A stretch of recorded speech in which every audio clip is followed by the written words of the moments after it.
Welcome to Chemcourse. Let us begin to learn some basic things on water. So, what is meant by water? Water is the most plentiful compound on earth which plays an important role in the evolution and survival of life.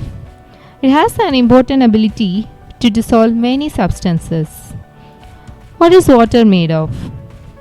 Each water molecule is made up of two hydrogen atoms and one oxygen atom held together by a strong covalent bond.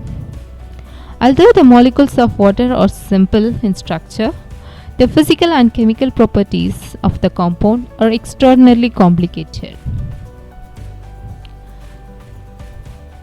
Some of the natural sources of water are rainwater, seawater, surface water, and groundwater. Different states of water. Water is the only substance that naturally occurs in all three forms. In gaseous form, water exists as steam or water vapor in air around us. Liquid water can be seen in ocean, lakes, rain, and underground.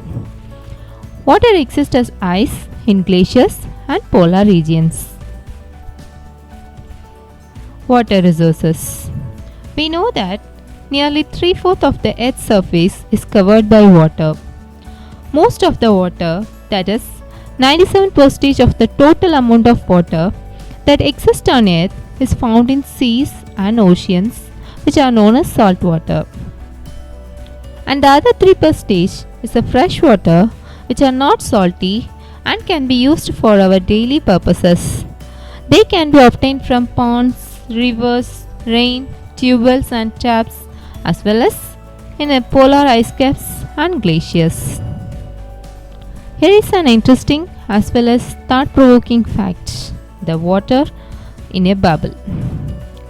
This globe illustration shows blue spheres representing relative amounts of Earth's water in comparison to the size of the Earth.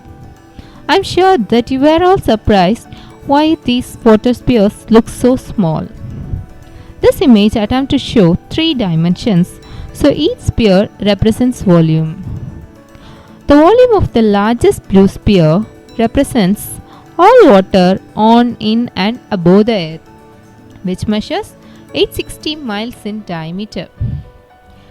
The smallest blue sphere represents Earth's freshwater in total, which measures about 169.5 miles in diameter, which we all need every day, but much of it is deep in the ground and not readily available to humans.